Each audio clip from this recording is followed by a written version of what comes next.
Tonight, I am going to discuss something for us to use our common sense and understanding to know the Buddhist attitude towards other religions. Whether we can agree with all those existing religions or we are going to reject their belief and teachings. Are we going to discriminate them or condemn? If not, are we going to say there are no differences? All these religions teach the same doctrine.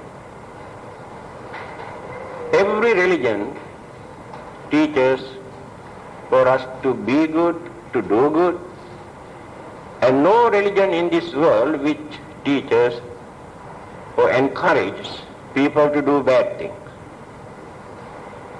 So in that sense, all these religions are very common and there are similarities. Again, what is the aim of a religion? The aim is to show us the final salvation, liberation. Again, we can understand every religion try to teach us how to find out our salvation. And there is no religion to mislead us purposely.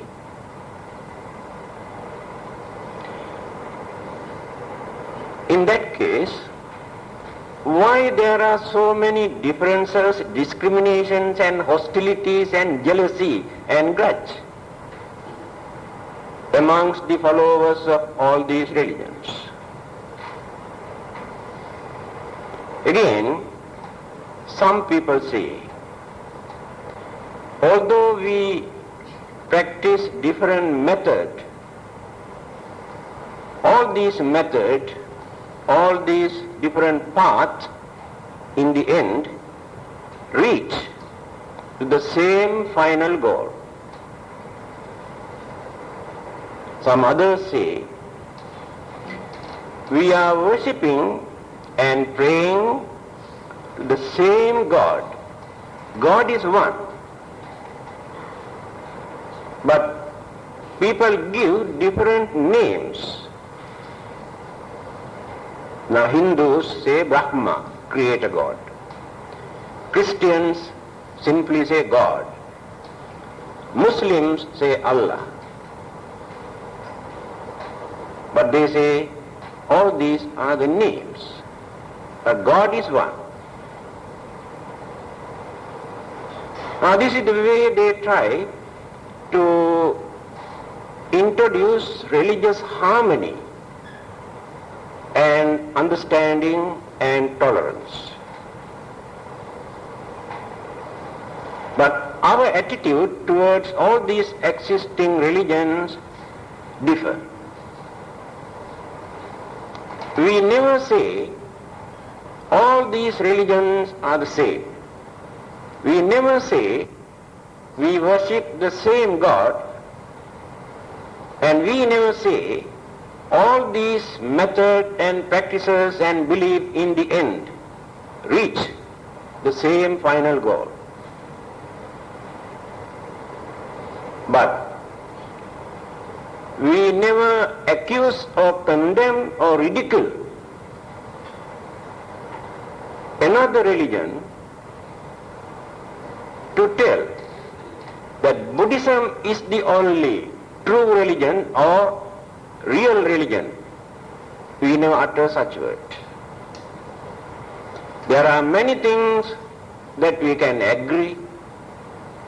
There are many things that we cannot agree. And there is no reason for us to condemn others just because we cannot agree with them. That is a wrong attitude. Religious tolerance is important because of this. Just because we have differences, we must have that tolerance and understanding, not to hostile, not to discriminate. Then, let us start from the very beginning to find out where the differences are, or whether we can find out some similarities.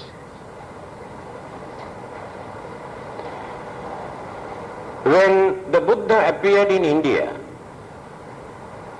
at that time there were 62 religious cults and creeds and groups in India. They had different opinions about religious way of life. If the Buddha also followed the same existing religious belief in India at that time, there is no reason whatsoever for him to use another dharma, another doctrine or another religion. Since he could not agree with many of those existing religious beliefs and practices, he had to express what he understood. That is how another religion, as Buddhism, come into existence. Again, some people say we should not talk about other religions. We should not say that we cannot agree with them. That is not the Buddhist attitude. They are wrong. Just now I mentioned there were 62 religious groups in India at that time. The Buddha pointed out weaknesses, differences, controversies amongst those different religious groups. He did not keep quiet. He wanted to reveal the truth that he realized. So when we are going to explain our religious belief, then we have to touch upon on other religious belief.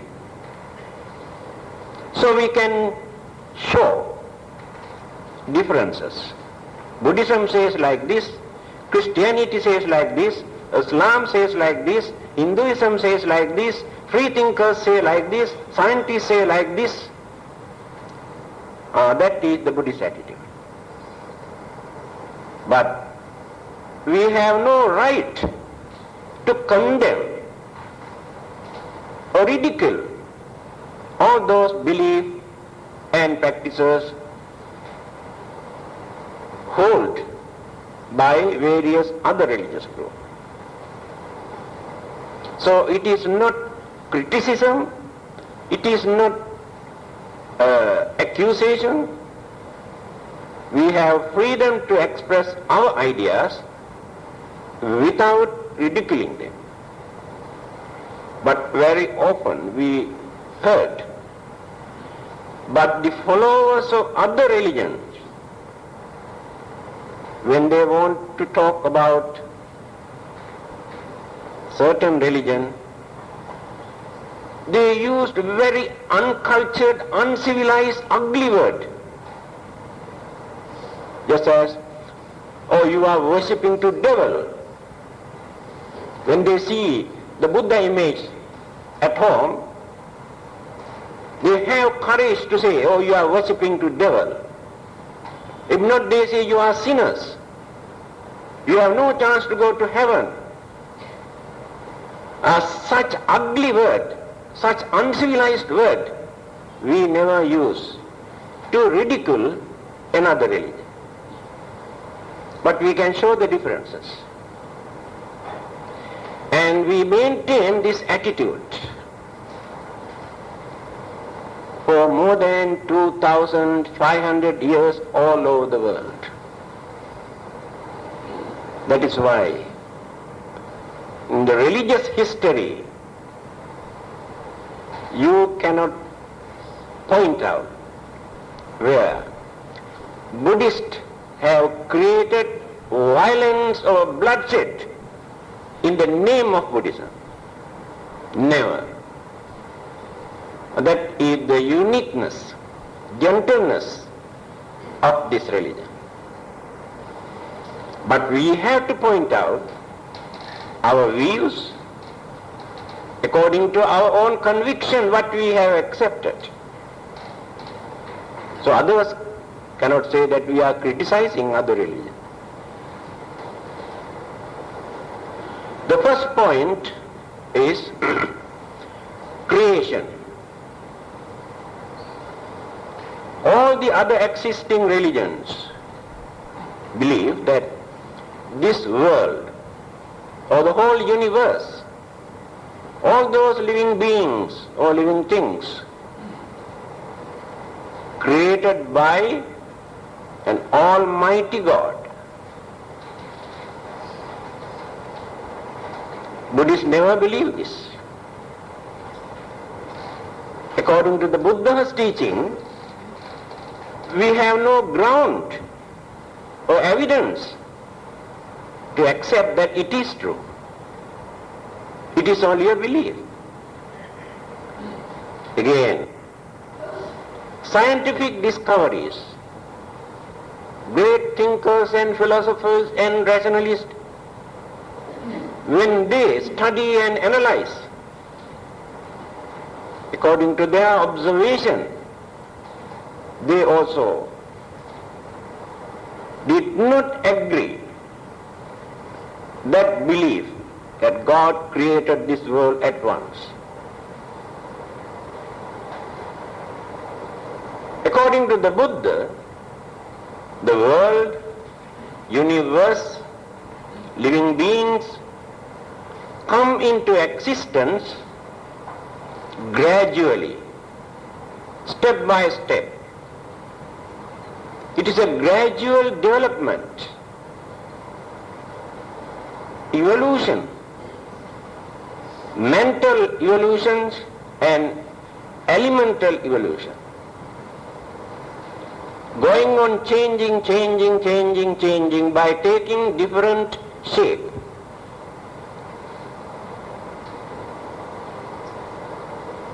So there is no such world created by a God or which appeared suddenly at once. The world system, galaxies, universes, living beings appear, exist, disappear, reappear. This is the nature of existence. Here you can see the difference now. Buddhist concept of the beginning of the world and the beginning of life, and what other religions believe and maintain, that world and everything was created by a God. According to Buddhism, there is no first cause or one particular cause for existence. Things come into existence due to various causes, sources, various kinds of energies, known and unknown, and different kinds of elements and mental faculties among the living beings, cosmic energies When all these energies and factors combine together, things come into existence. When this combination start to decay, deteriorate, then the dissolution take place, separation. So things appear, exist, disappear. It is natural. Now this is the Buddhist attitude. I have no time to explain more than that, because there are many more things to discuss. Next one,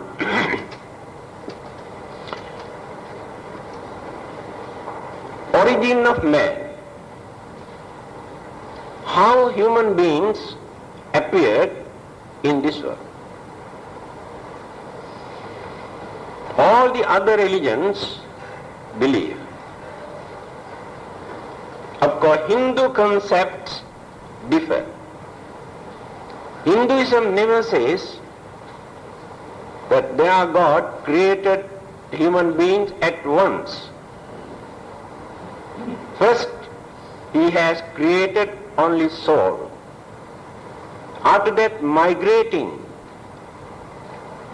transferring plant life, animals life, then human shape has taken place. That is also gradual development, but creations of God. But other religions say human beings were created by God at once. Then what is the Buddhist attitude? The Buddha explained this in Aggañña Sutta. He says, it is impossible for anyone to point out the beginning of this life, because there is no beginning. Why there is no beginning? Combinations of various elements and energies and factors and mental energies take place gradually. Each and every factor contributes something for the formation of life. So there is no one particular cause. But he mentioned how human beings appeared on this earth.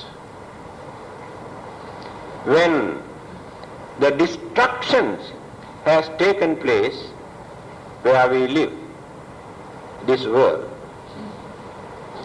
all those living beings will be reborn in other world system.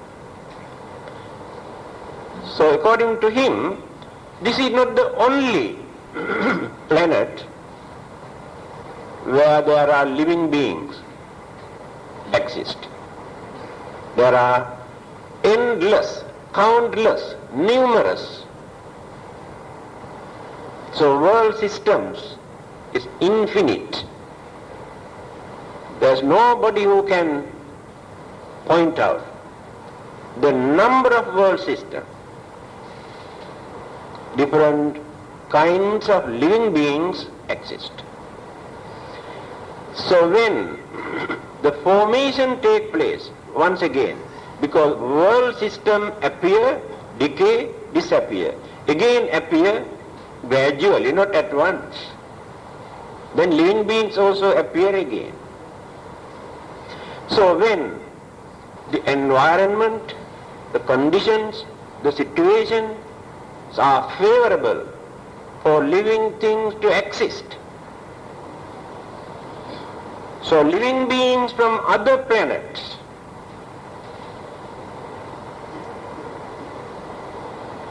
illustration says came down from other planet and settled down here. That is an illustration. If you study further, this is little bit mythological interpretation. You can say Indian mythology illustrated the sayings of the Buddha.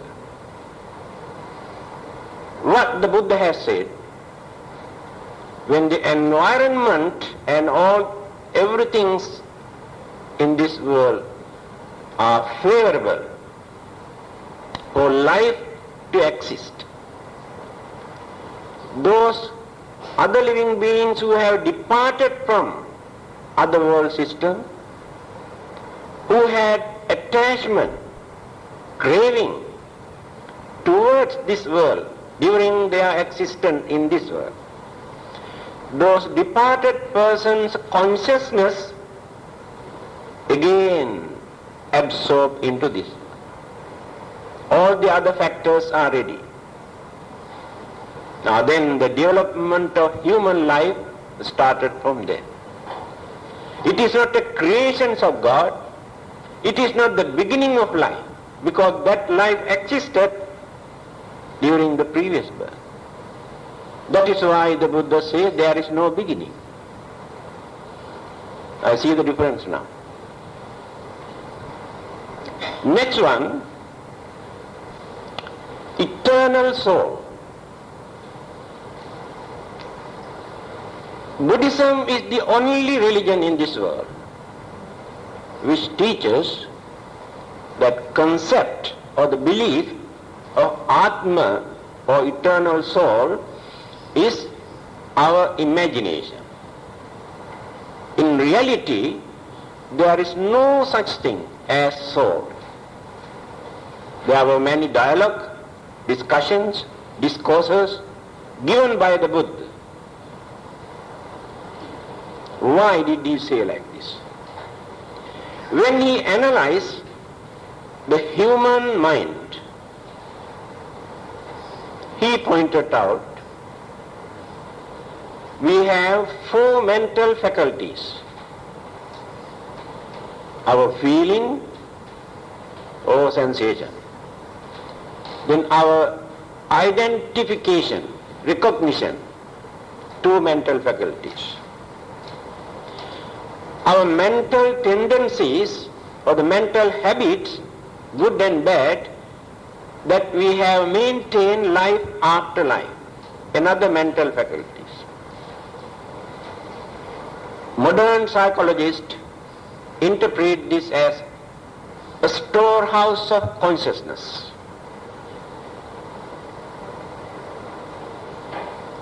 Then 5 senses, through the object, that the mind grasps these 5 objects, and feeling and identity and mental habits contribute for that human mind to understand, to clarify, or to develop some sort of attachment or cling to certain ideas and beliefs and objects. That is consciousness. It is due to lack of understanding of human mind. They have developed this belief that there is a soul. So after our death, this soul departs from here. In our common usage, everybody uses this word. We are praying for the departed soul. They don't want to know whether it is true or not. This is a common belief. So according to the Buddha, this is our imagination. It is not a spirit or self or soul, but consciousness. Consciousness departs from here when it is transmitted. Then external elements and energies, cosmic energies, absorb. Then another life will be originated. So the Buddha never accepted that there is an eternal soul, or even temporary one.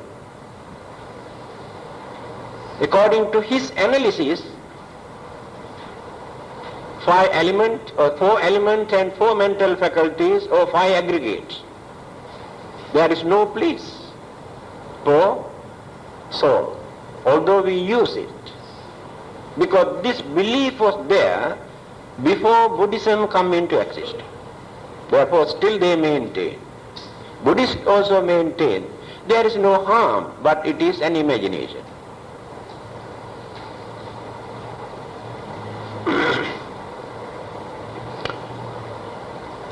This is the only life, first and the last. Other religions teach this. Therefore, if you misuse this, you have no salvation. Buddhism says this is neither the first nor the last. Mental process, life process are proceeding, working. This is a station for us to settle down. We stay here for a short period, again we depart. No one can stop this because it is natural. There is nobody behind this mental process and life process, energies. Belief is not important. You can say you don't believe. That belief is not important because it is natural. If you say that you don't believe that you may die one day, but can you stop your death just because you don't believe it? If anything happened to you after your death also, natural, although you believe or not. So according to the Buddha, human life is not the only life. He has categorized the whole universe into 31 groups. Fortunate, unfortunate, pleasurable, miserable.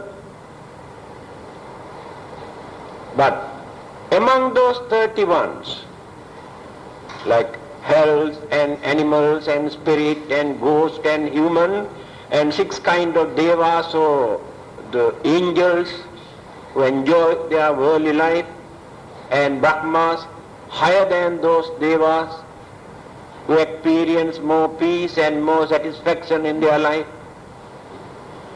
Then existence can take place in one of those planes according to our own karma. Our own karma means the way how we use our mind, our words, our action. So simple. By thinking we create good karma and bad karma. By talking we create good karma and bad karma. By doing something we create good karma and bad karma. Religion is not important here. Belief is not important. Whether you have a religion or not, whether you believe this or not, you think, you talk, you do something. You do bad things and you do good things also. So it is natural.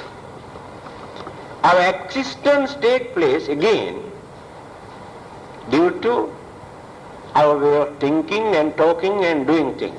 In simple language we say karma. So this is not the first and the last. At the same time, according to the Buddha, we were not created in this world just like guinea pig for somebody to test whether we are good or bad. Experimental purpose.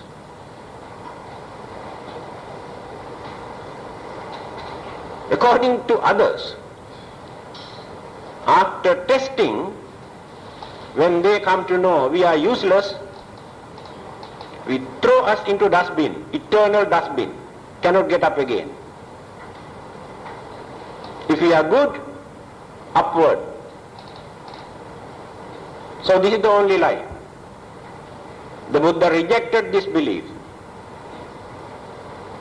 You create. You are fortunate or unfortunate, pleasant or unpleasant way of life by considering how you use your mind or your life.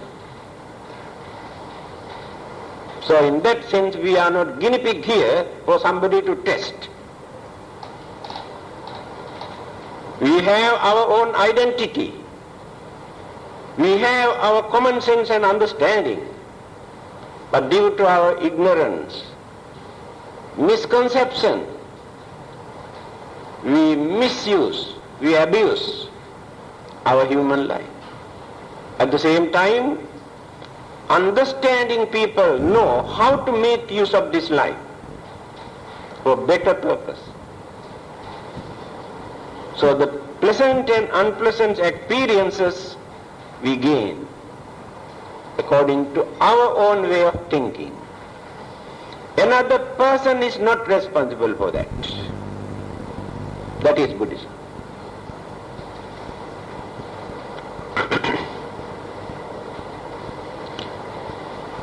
Original sin. Many people say we have original sin. According to the Buddha, we are sinning every day. There is nothing in us to point out that we have something which is called original sin. Because they say we had to suffer from sicknesses, old age, death, and very unfortunate life because of that original sin. So they talk only about human beings. What about those animals? They also suffer from sicknesses, old age, and death. But they never say those animals also suffer because of their original sin. What about the plant life? Plant life also suffer from sicknesses, old age, and death. Why they cannot say this plant life also created original sin? Now you can understand. Now this is another imagination. There is nothing for us to point out as original sin. But every day we are creating sins. On the other hand, we do not use that word sin. What is the definitions of sin? Those who have violated the law, the commandment given by the God, commit sins. Since we have no such commandment or religious laws, we do not violate. We make mistake, that's all. In that sense, we cannot introduce our mistake as sins. But we have some other word. Akusala karma, bad karma, bad action. Mentally, verbally, physically, we create bad things. We make mistakes. We had to face the consequences according to our mistakes and wrong thing that we have committed.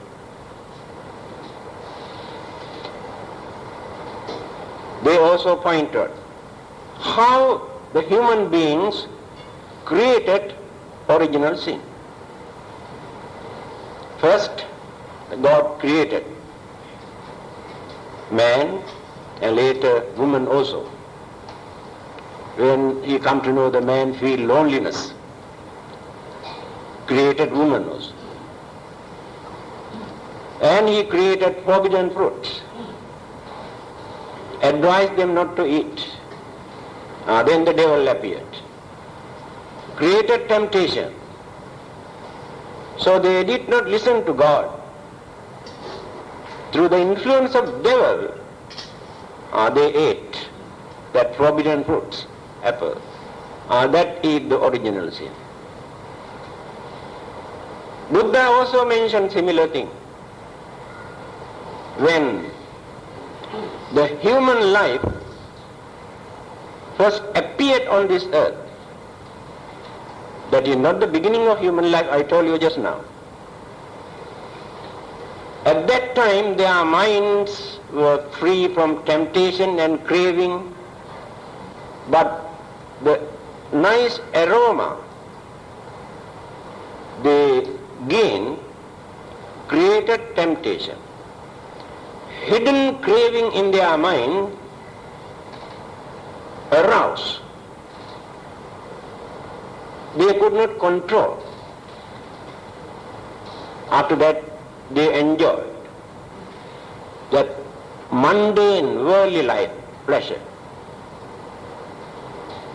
Then they have polluted the purity of their mind.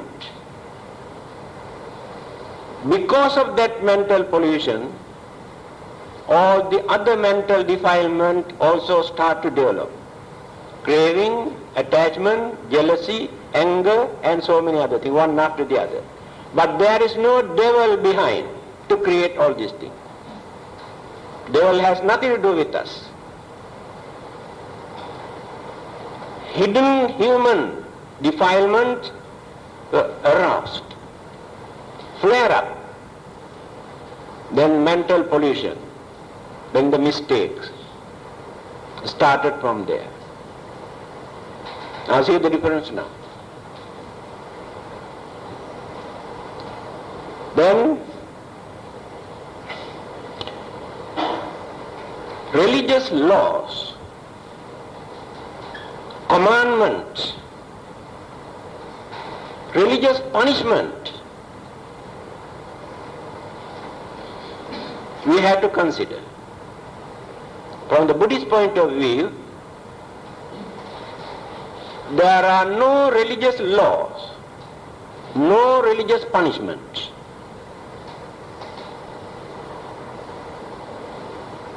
Then what do we observe? We follow the existing universal law, cosmic law. The Buddha introduced this as dharma. Dharma means existing law in this universe. This law is not created by anybody. No one can create, no one can destroy. So when we cooperate, live in accordance with the universal law, then we get the chance to lead peaceful, happy, contented, pleasurable life. When we violate this existing law, we have to face physical, mental, internal, external disturbances. Unhappy, unpleasant.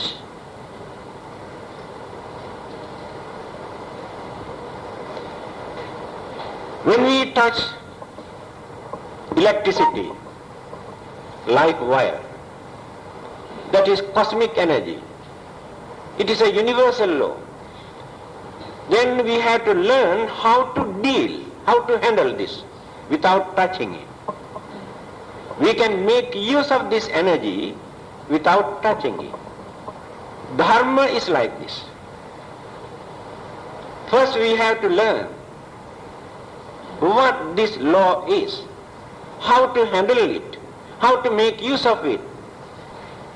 Then we maintain peace and happy, contented life. If any bad effect come to us for violating this universal law or cosmic law, it is not a punishment given to us by God or devil. All the other religions say God punishes us. Buddhism never says that God will punish us for our mistake or for our bad karma, because the nature of bad action is such, the effect or the reaction or the consequences naturally come to us in return. That is the universal law. Let us take, we touch live wire in spite of all the advice given to us. By neglecting the advice, we touch. Then we get the electric shock. Now that is the effect. Touching is the cause and effect. So we have violated that universal law by touching it. Electric shock is the effect. There is no God in between this to punish us. This is the way how the Buddha has introduced. If you violate this dharma, this universal law, you have to face the consequences. Therefore you are responsible. After committing this violence or mistake, you cannot get rid of the effect, bad effect, by worshipping and praying to anybody. But many others say, you can avoid the bad effect if you go and worship and pray. Buddhism says you cannot. But introduce another method. What is that method?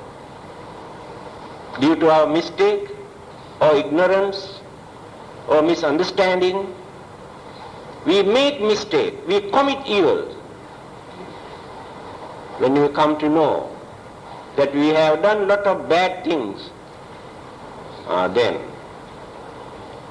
we have to create this determination in our mind not to commit such bad deeds in future.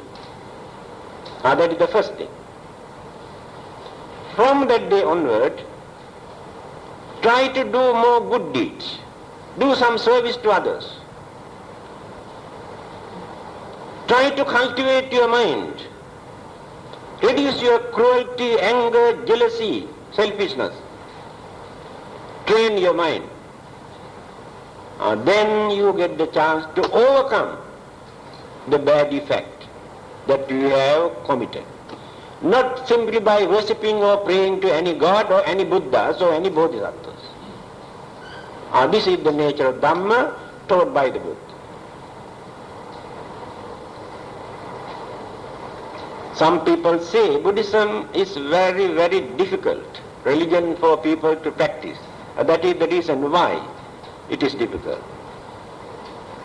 Because others say after committing all sorts of evils, you can go and pray and worship and your sins will be forgiven, so you can go to heaven very easily. Shortcut.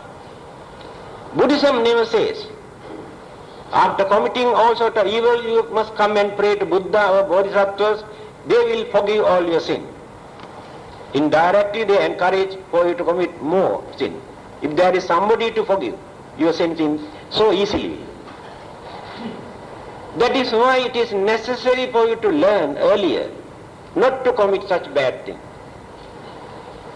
So religion is for us to learn these things earlier, not to commit bad things. So religion is not to forgive you when you go and ask forgiveness after committing evils. When you read what intellectuals all over the world, how they ridicule this belief,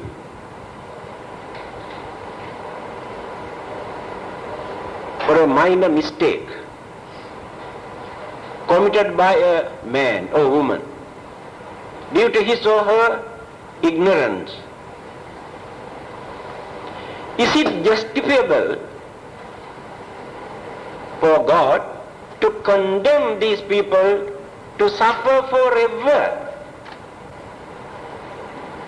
Why not give another chance for that poor man or woman to try? What sort of justification is there?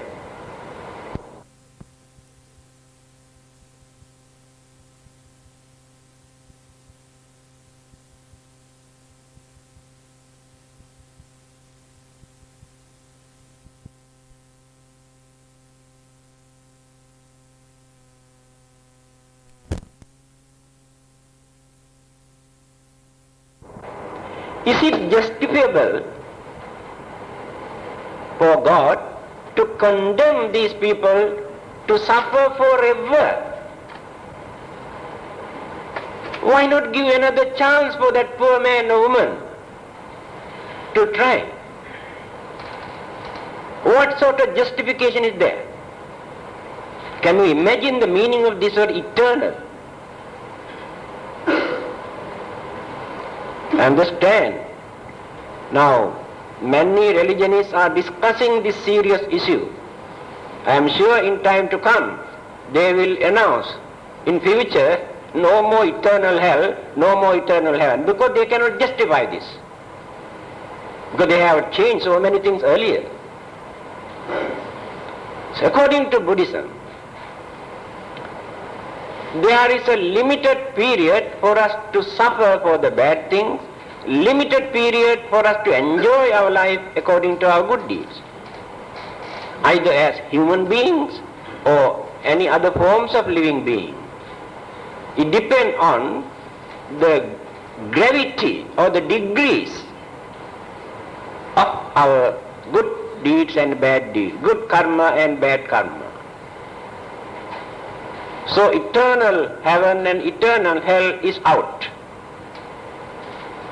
Those who have no religions also ridicule this belief that there is an eternal heaven and eternal hell. Again, what is the Buddhist concept of heaven and hell? To many others, heaven and hell are created by God. For those who follow the religious laws and commandments get the chance to have eternal heaven. Those who have violated those commandments condemned to eternal hell, suffer forever. Buddhism never says there is a hell created by anybody. There is a heaven created by anybody. Not only that, Buddhism never says there is only one hell or one heaven. There are many kinds of hells, many kinds of heaven. Again, Buddhism says hell is not located anywhere in any particular area under this earth or under the great ocean. Heaven is not located somewhere above. Hells and heaven exist all over the universe. where living beings experience more pleasant and peaceful and happy and contented life, more healthy, long life, or they experience heavenly bliss. Those who suffer from their birth up to the last breath, without even any interval, physically and mentally, either as human beings or animals or any other forms of living being, they are in hell. This is the way how the Buddha has introduced heaven and hell. So they are not ready-made places. Then who create these heavens and hell? We create, we mold our life according to our way of handling this human life. Those who know how to handle this without disturbing others, without creating suffering, by leading a noble, respectable life, will get the chance to gain more happiness, more peaceful, more pleasant, peaceful life. And those who have violated others, disturbed others, create enormous sufferings, had to pay for what they have done. So their own karma, their own action, their own thoughts create this so-called heavenly bliss and hellfire. That is why it is necessary for us to learn how to make use of this human life without abusing it.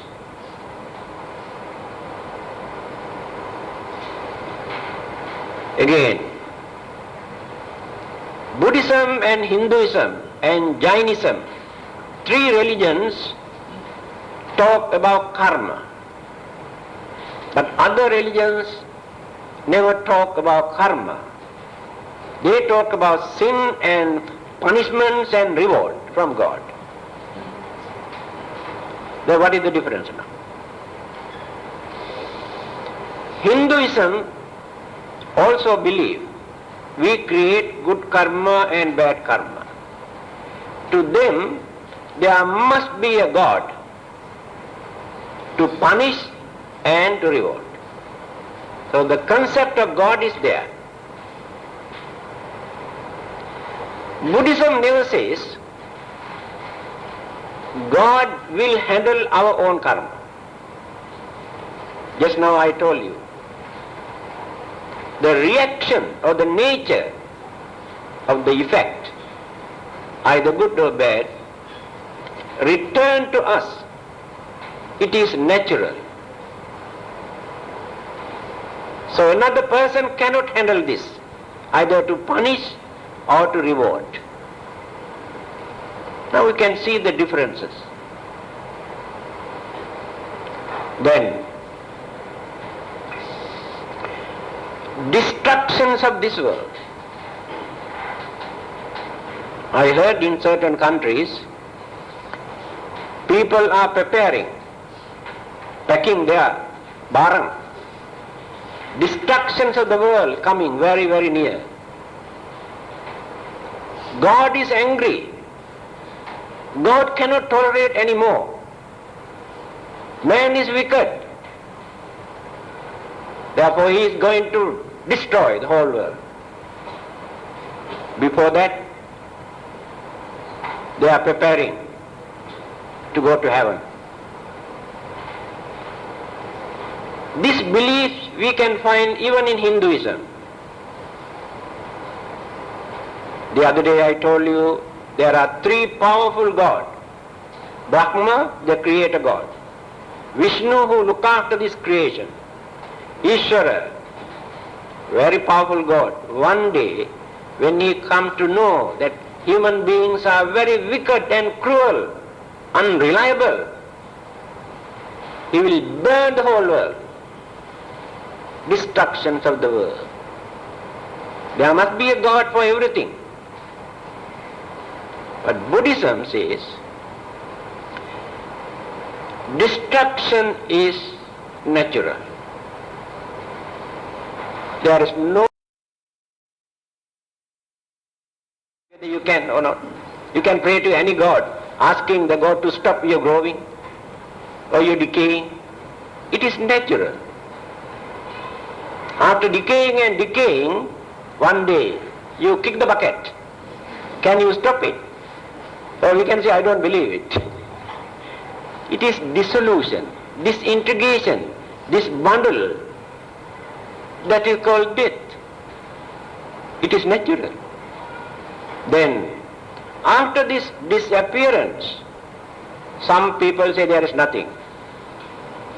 Some others say only heaven, if not hell. But some others say not only heaven and hell. Just now I mentioned there are 31 places. In one of those places again appear. Buddhism also accepts this. There is nobody to destroy. Destructions take place naturally. So by praying and worshipping to God we cannot stop this. On the other hand, to those who say, when God is angry, when we come to know human beings are wicked and cruel, is it necessary for him to destroy them? After all, who created them? Why that creator cannot adjust, cannot correct? Instead of destroying, very easily he can adjust one or two screws here and there for wicked people to become good people, cunning people to become honest people. That means God is powerless to do that, but easy to destroy everything. What sort of justification is there? All these are human imagination, my dear friends. Here, listen to the Buddha. Anything in this world, it come to existence, there are causes, not only one cause. Then exists for some times while changing, after that decaying. It may take thousands or millions of years, certain things. Now suns and moons and galaxies, we do not know how many thousands or how many millions of years remains like this. But definitely destruction or disappearance take place. There is no argument about this. So that belief that one day the God will destroy this world is not acceptable to the Buddha. Destruction take place. Then the whole world, whole universe never disappear at once. When particular world system or universe, not only one universe, there are many. When destruction takes place in one particular area, so many others remain. Some others are developing, some others are decaying. It is happening all over the universe now at this moment. Changing, decaying, disappearing, again appearing, developing. This is the nature of the universe. They have their own energies and gravity and sources. Many things are unknown to our limited human mind. Because of that, we create our own imaginations. When religious people advise us to go and pray and worship, you can get rid of all these things. It doesn't work. Our duty is to understand, then adjust ourselves. For certain problem, no remedy. Then learn how to face them, how to tolerate. For certain problem, yes, there are solutions. Then learn how to overcome this. For certain thing, we can stop. then learn earlier how to stop. This is the meaning of learning.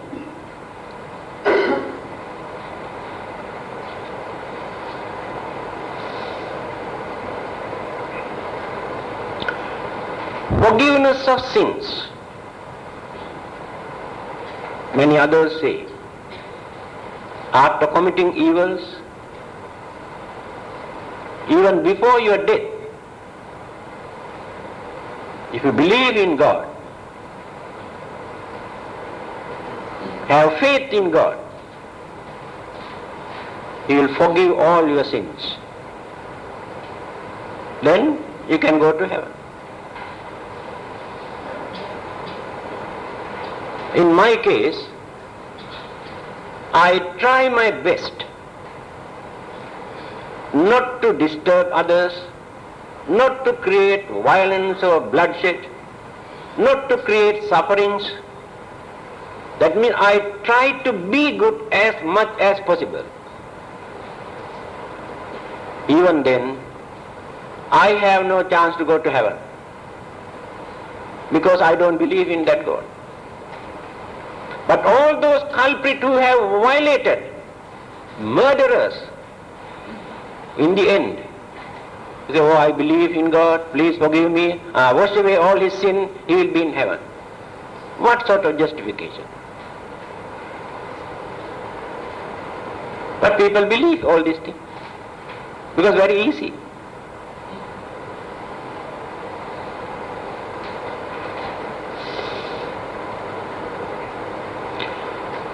Religious rites and rituals. During the Buddha's time, these practices were very common. They believe by performing certain rites and rituals and animal sacrifice,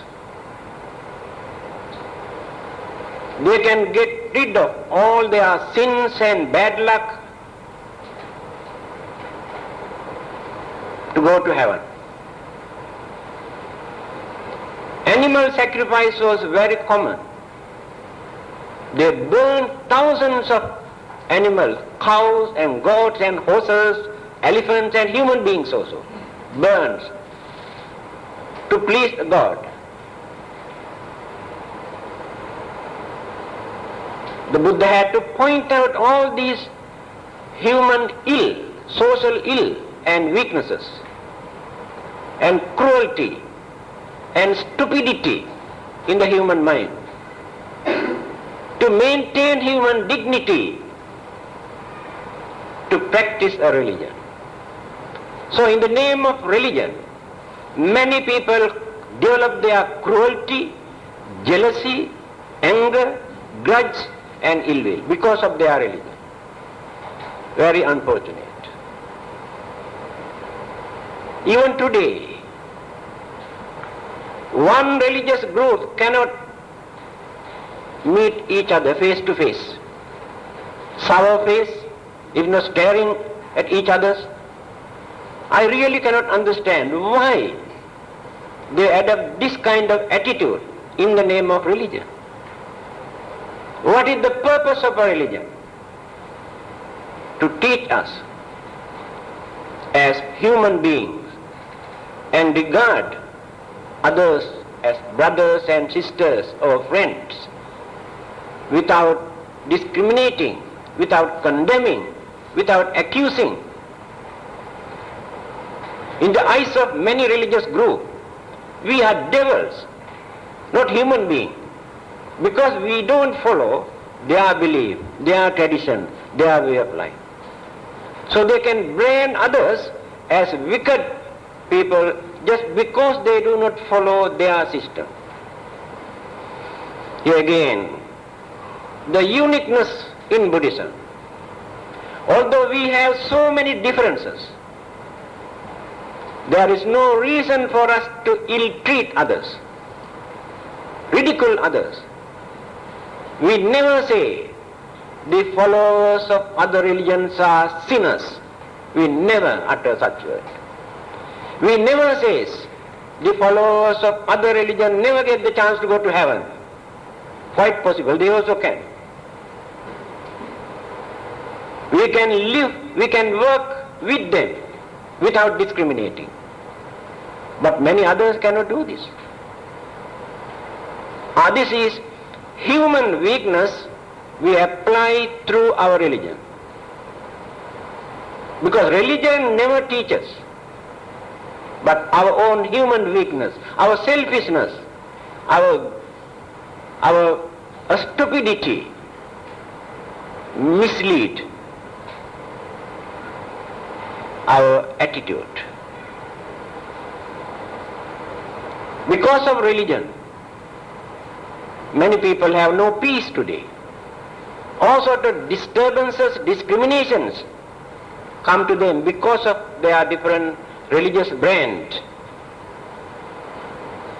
Even within one religion, how many cults, how many denominations are there? Few hundreds in the name of same religion. But one group cannot agree with the other group. One group cannot accommodate the other group, followers of the same religion. All these are human weaknesses. In fact, we have polluted purity of religion. So when we study basic principles in Buddhism, Christianity, Islam, Hinduism, and some other religion, there are beautiful, excellent advices for us to follow. But those things are only in the holy book, not in the human's mind. We glorify that our holy book is far better than your holy books. But they are only in the holy book, not in the mind. So we cannot blame religions. The way how we handle, how we use religion to discriminate others. A beautiful sayings in the Buddhist literature to express the Buddhist attitude in Sanskrit language. Swapakshe vidyate raga, parapakshe tu apriya. Nirvanang nadigaccheya, nasivang dvandhacharina. Beautiful sayings. If you praise and appreciate only your religion, this is the best religion in this world. All the other existing religions are wrong, bad. I hate all the other existing religions. If you maintain such attitude, Nirvanang nadigaccheya, those people never get the chance to experience Nibbanic bliss. That means Buddhism never encourages for Buddhists to discriminate the other existing religion. But we have a lot of differences, but we can tolerate. Nasivang dvandhacharina. Those blindfolded, those ignorants who maintain such belief that our religion is the only best religion in this world, never get the chance to lead a peaceful, happy life. This is Buddhism. Now you can study other religions also, whether you can find out similar sayings. Try.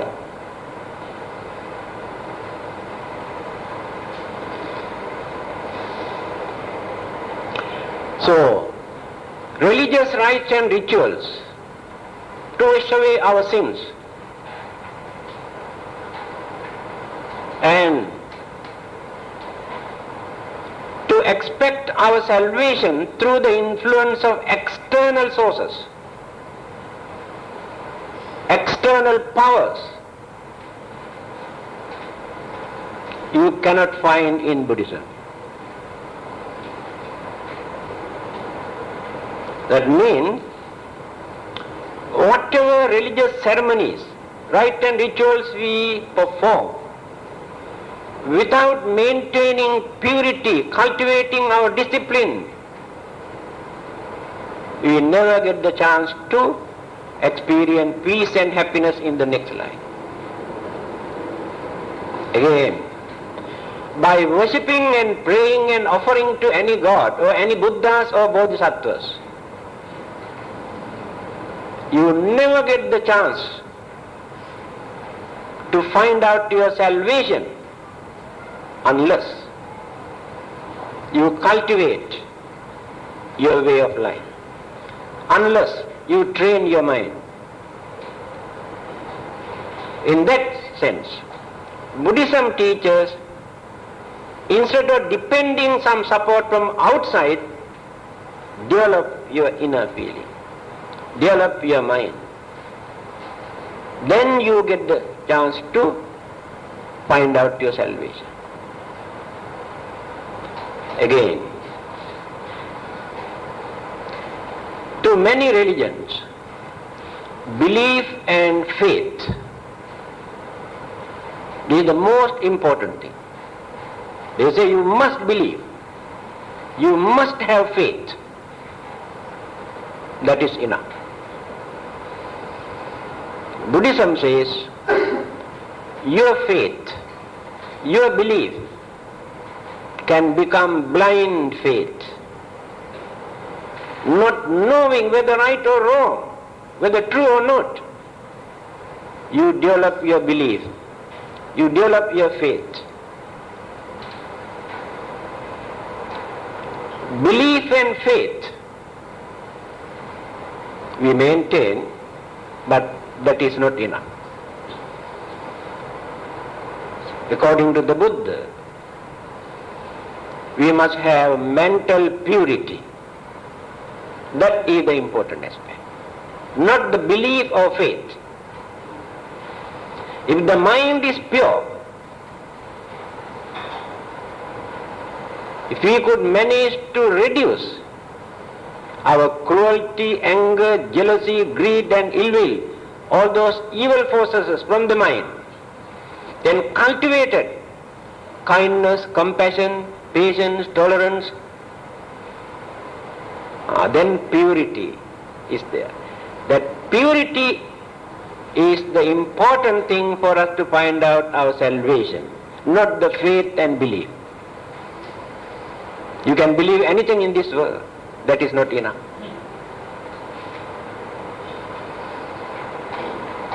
You can maintain purity without believing anything. Not necessary to believe, understanding appear. When understanding appear in that pure mind, belief is not important. Because you know, you can understand.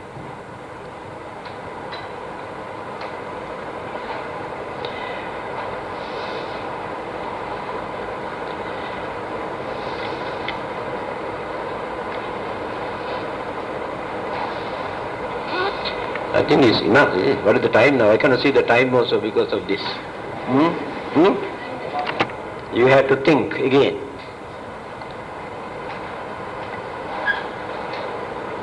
Then you can understand where Buddhism stands and what Buddhism is.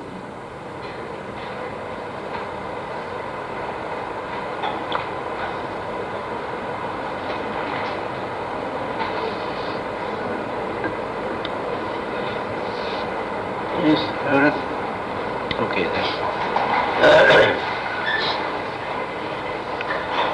Akāsattha Bummata Devānaga Mahiddhika Puññantang Anumoditva Chirang Rakkhantu Lokasasanam Ittavata Chamhe Sambhatam Puñña Sampadam Sabbe Deva Anumodantu Sabba Sampatti Siddhya Devo Vassatu Kalena Sasya Sampatti Hetu Ca Pito Bhavatu Loko Ca Raja Bhavatu Dhammiko Hidammo Ñātīnaṁ Hotu Sukhitā Hontu Ñātayo Imina Puñña Kammena Māme Bāla Samāgamo Sataṁ Samāgamo Hotu Yāva Nibbāna Pattiyā. Sadhu, sadhu.